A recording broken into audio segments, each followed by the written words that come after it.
Welcome to my 40th season of quilting on TV. Today we're going to take a look at a new way to do a six-pointed star.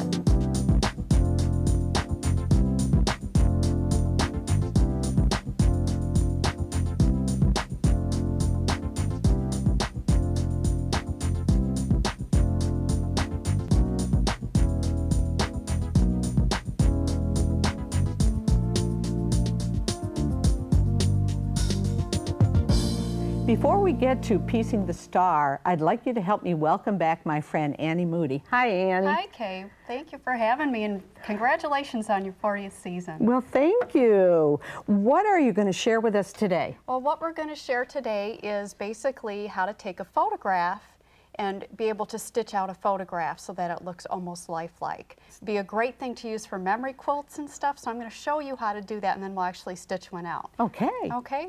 Well, on the computer here, I have the software up, and I've chosen the 8" by 8" square hoop.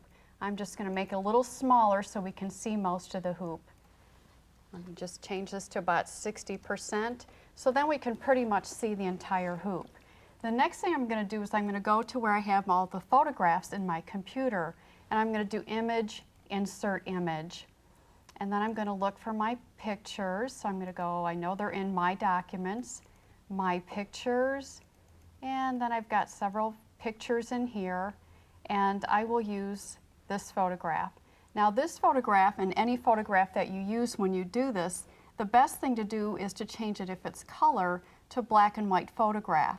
And the easy way to do that would be perhaps Microsoft. If you have Microsoft software in your computer, there's a package you can go to on there where you can change it to black and white. Or if you've got software from your digital camera, that also allows you to change from color to black and white. So we only want black and white for this project? Well, you could use color, but the goal we're looking for is to get the most contrast possible to get the best picture. Okay. So I think I'll choose this one, and we'll open this picture up. Now, if you do that and you don't see your picture there, it's because you've got your display images turned off. So I'm going to turn that on, and that brings the photograph into what we're looking at. Now there's other things that sometimes you need to do too, even though it's a black and white photograph. You know, your lips might not, you might be more skin color, you may need maybe touch up your lips. Okay. Now basically I'm saying we're going to give people a makeover. Oh, okay, right on screen. Right, so there's ways to do that too. You need to make sure your photograph is selected, and then under Image, we can do Touch Up Picture. So we're going to touch up the picture. And it will search to see what types of software you have to be able to touch up the picture. You can have Paint, Photo Paint, or Paint Shop Pro. My computer only has Paint. So if we say OK, it's going to take us right into Paint. And you can see a little bit of the touching up I've already done to her cheeks. I've actually given her some eyeliner and a little bit darker lipstick just to make it show up a little bit better. So once you've done all your changes using the tools in your software, at that point you can go back to your digitizing software in order to turn it into stitches. You ready to do that? I guess so. Okay. Looks easy so far. It is. So if we do File, under File it says Exit and Return to Design 1. It takes us right back to our digitizing software. Now a new feature on the digitizing software is the ability to crop the stitching right in the software. So if we do Image, Crop Image, we can either crop it into a rectangle or do freehand shape. So I'm going to choose freehand shape. I'm going to make it a little larger so we can get in closer, and I'll show you how to do this.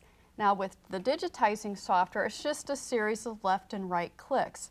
Left click being a straight line, right click being a curved line. So you would just choose where in the photograph you want to crop. I think we'll just do around her hair. And you can hear different clicking sounds that are telling you left and right. Now, I might not get this exact, and I might take a little bit more time at home. By the way, this is my daughter, Sarah. Isn't she gorgeous? Oh, she is, naturally. You just felt you had to say that. But we'll just go right here.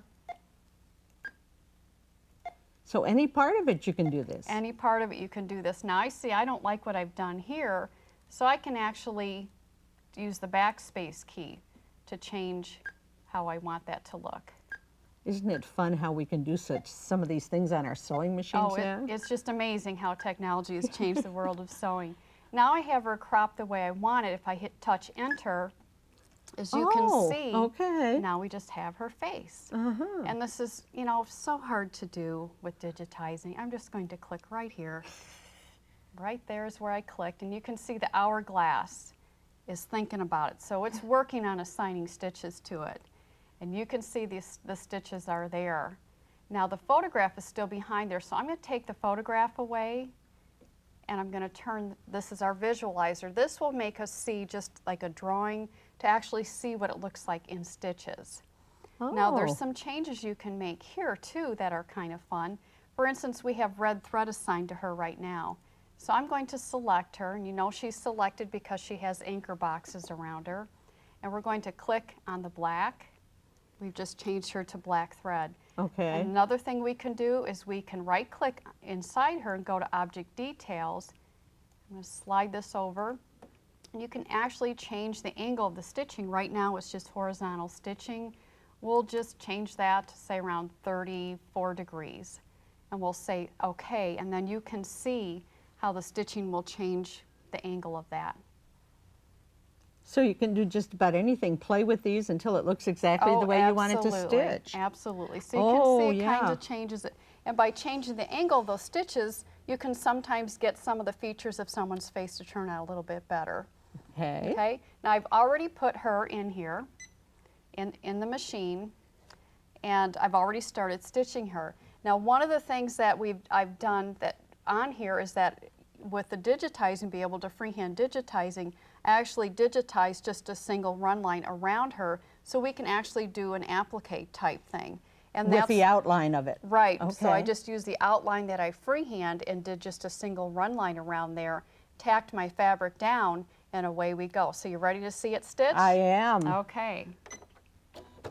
Oh, now that was real hard. Yeah, that was hard, wasn't it?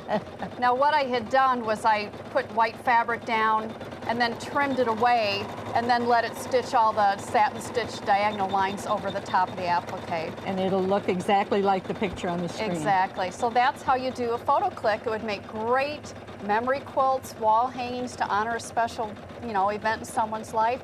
And so I do have some examples to show you. All right, let's take a look at it. Oh, these are gorgeous. Isn't that great? A friend of mine, Mary Carollo, I have several friends who sent me plenty of examples of this, and that's one of Mary's house. And of course, Mary would want me to show you her grandchildren. Well, sure. And then Marilyn Gatz, another friend of mine, sent me some of her children and grandchildren. And this is her son who's a fireman, which I think is a wonderful picture right there. Oh, and a dog. Yep, this is Kim Mornati's friend's dog. Very cute. And then Cheryl Capps, this is her as a baby and her as a grown-up, so very fun to do. And this is some of Nancy Fiedler, another friend of mine. Right. These are some of her friends and relatives. And this is Nancy's dog, Harry dog. Well, it looks like you can just put these into anything, quilts and Oh, absolutely, absolutely. table runners, whatever. Yep, you can have a lot of fun with this. And these are my three daughters, and I put their faces in the center of the flowers, and then I also digitized each of the petals and put words on there that kind of talk about their personality. So you can have a lot of fun with this. Well, Annie, I want to thank you. This has been great. I mean, it's always so nice to be able to see what we can do now. That's right. New stuff. There's always new stuff coming out, especially with technology, so I always love coming and showing it to you. Well, thank you. And I'll be right back with our six-pointed star.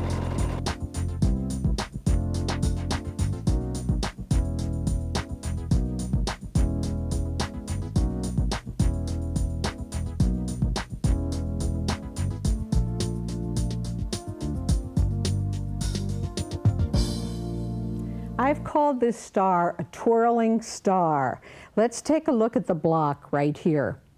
It's a six-pointed star, and you know what? It looks more difficult than it really is. But what I really want to stress in this show are techniques so that you can take that block as a basis and build your own quilt. So I'll be showing you several different ways to work with it. First of all, let's get started on the star itself. I cut 4-inch strips for the star. And the first technique I want to share with you is tube piecing. That means I've sewn these 2 strips right sides together into a tube. Now, what does that mean? It means I've sewn down both long edges so that in effect, I actually have a tube. I can put something in there. All right, this will give you some design options and will save you some fabric. So we have our 2 strips sewn right sides together. The next thing that we want to do is to cut this strip. And first I'm going to straighten the edges. And again, to keep my pieces straight, I'm going to line up a line on the ruler with the bottom or top of the strip and cut the edges. Now what I want to do is cut this strip into 7-inch pieces. So I'll just turn it so it's a little bit easier. And if I put my 7-inch line on the ruler right on the edge of the strip and line up either the top or the bottom with the edge of the ruler or with the lines on the ruler and cut this strip into 7-inch pieces.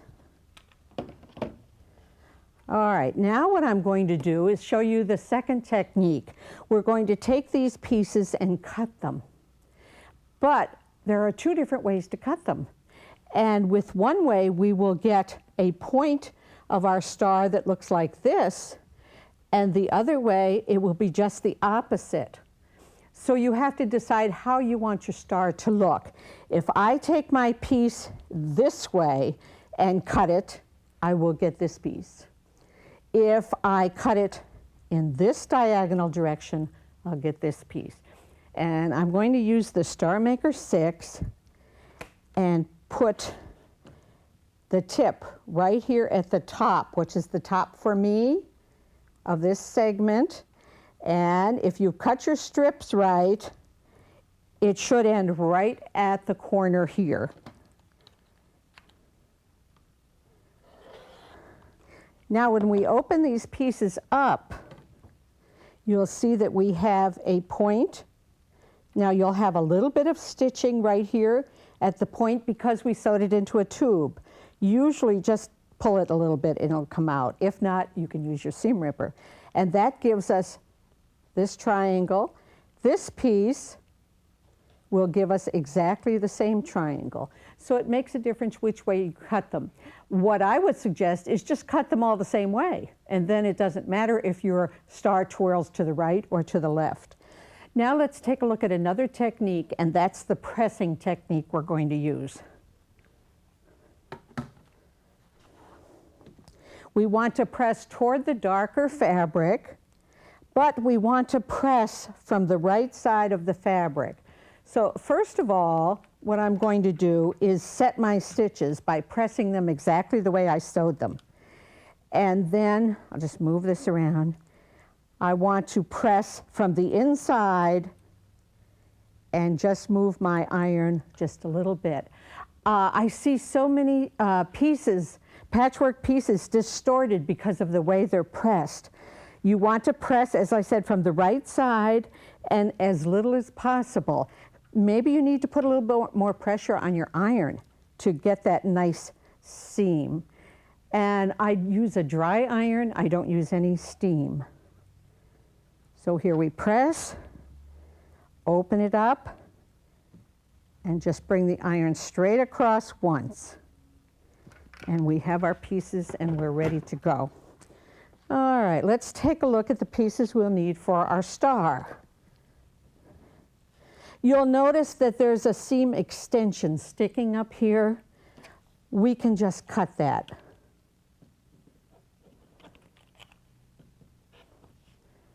And just cut it off so we come right to a triangle. And when you're working with dark fabric like this, it really helps to have that light on your cutter shining right down on the fabric. It allows you to get really close. Now you'll notice I'm not using a ruler for this. You don't really need to. If you feel more comfortable using a ruler to cut it off, go right ahead and do that. So we have our triangles. Because it's a 6-pointed star, we will need 6 for each of our stars. We'll just cut one more here. Okay, now our pieces are ready to go. Now at this point, we have 2 options. Let's take a look at the piece right here. We can bring our dark blue in the center, or we can bring our lighter color in the center. It's a matter of choice. What you have to remember though, it's different than most stars. Most stars you would want this in the point. So what we're going to do is just start this way, right here. Take your next piece, and no seams are going to cross. So that tells me I can put this piece here, here, because when a seam line comes down, there's no seam lines here to match.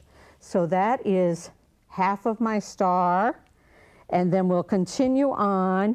And sometimes this gets to be a real puzzle. Just remember, you either have the light in the center or the dark. So this way. And like I say, sometimes you have to just, there we go, just like that. Just move them around till you get the design that you want. Or, as I said, the blue could be in the middle. All right, now we're going to sew these together. And we're going to work on half a star at a time. So I'm going to take these pieces and put them right sides together. And we want to sew all the way from the beginning down here to the end. So let's go ahead and do that.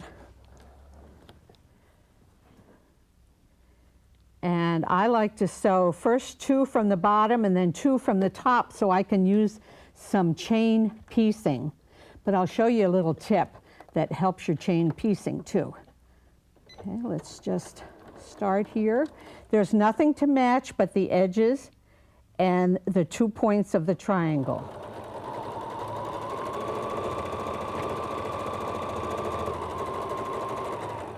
So I've got those sewn together. Now, if you have scissors on your machine, you can use them now.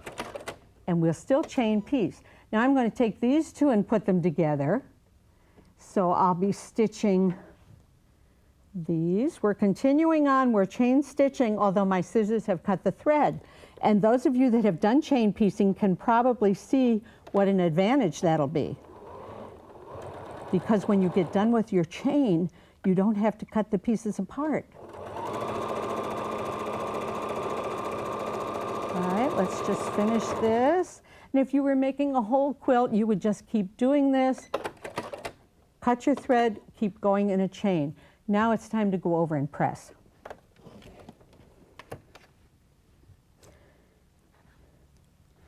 And I'm going to press this so that I don't have as much bulk in my seam. So I want my seams to go toward this piece because there are no cross seams. See, if it went here, we'd be doubling up right here and adding some bulk. So we want to go away from that. Again, we want to press from the right side. And just enough to get that nice crisp piece there. And again, we want to go toward the solid piece.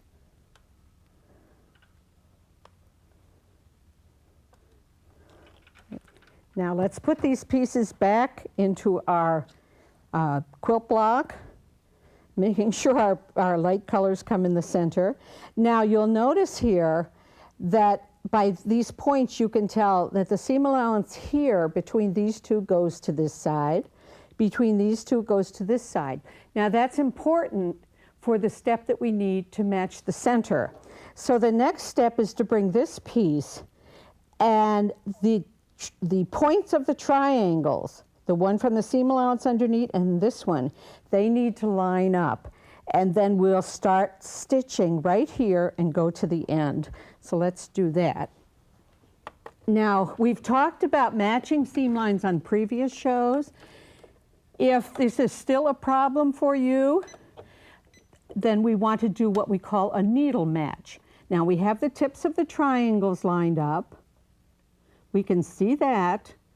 And if the needle's down in the machine where the 2 overlap, should come right at that V. That's where the needle should be. It's called a needle match. But with the points of the triangles, I think you can line them up that way. And let's just stitch. Now, a lot of you write to me and email me and tell me that you've had trouble with your star points, but you like to leave them open 1/4 of an inch in the middle. You know, that's why you have a problem with those points. They really need to be stitched closed. And again, we're going to chain stitch, so I'm going to cut my threads, bring these two pieces, and once again, I have the points of the triangles that are going to line up, which if I need the needle match will start me right in that valley. And so I'll know it's lined up perfectly. And we can do this without any pins so far.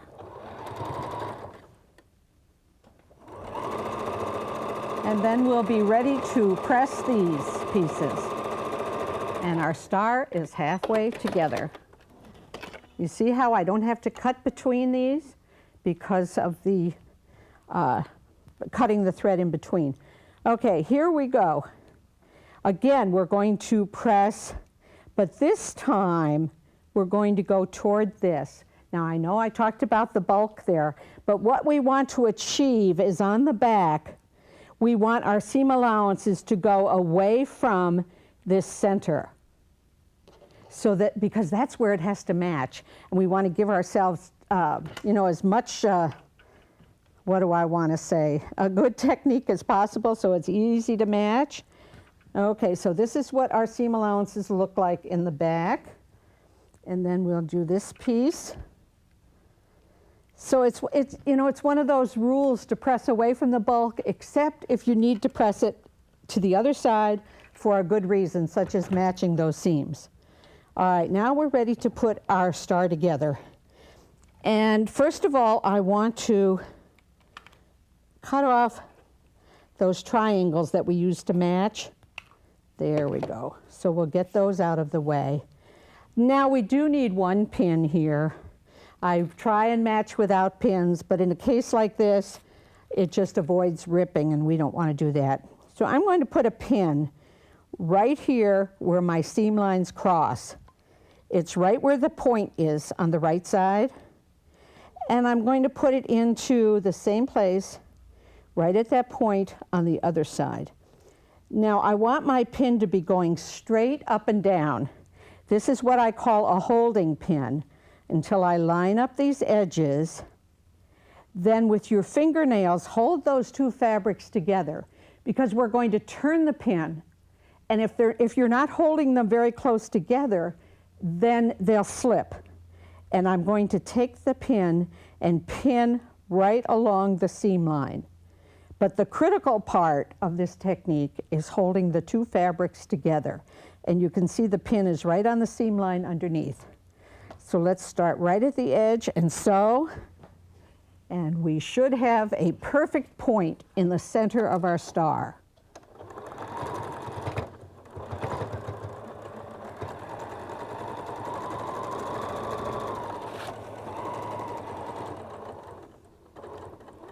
Okay, now sew slowly when you come to the pin, and we don't want to sew over the pin. So get as close to it as you can. And you can see that the needle is right on the seam where the two seams cross. And pull out the pin and continue stitching. Lining up the edges and the points. And I'll cut my threads. And now comes the test where we take a look at that center. Here we have the very center of our star. And now we need to press. And for this last seam, the center seam, I prefer to press it open. But one of the techniques I use to press it open is to first press it from the right side in one of the directions. It really doesn't matter. That will help to set those stitches. And you'll want to press the seam allowance open then. Then you can either square up your blocks like I've done here, separating them with sashing strips, Or take a look at this piece where they've just been combined and give an overall effect of the twirling stars. I hope you've enjoyed seeing some of these techniques, and be sure and join me on my next show when I will show you some more quilting ideas.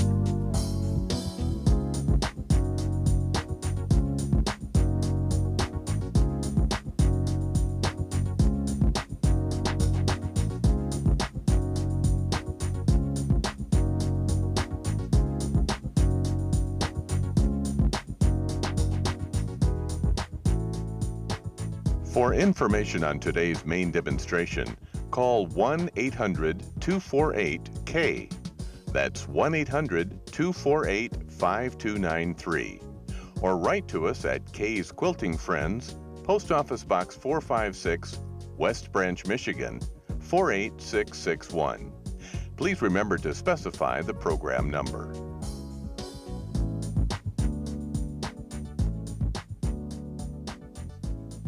Kaye's Quilting Friends is brought to you in part by Janome America, Clover Needlecraft, Ottlight Technology, and Lazy Girl Designs. Our thanks for joining us for this edition of Kaye's Quilting Friends. We hope the ideas shared with you in this program will make your quilting more enjoyable. Please join us again on the next Kaye's Quilting Friends.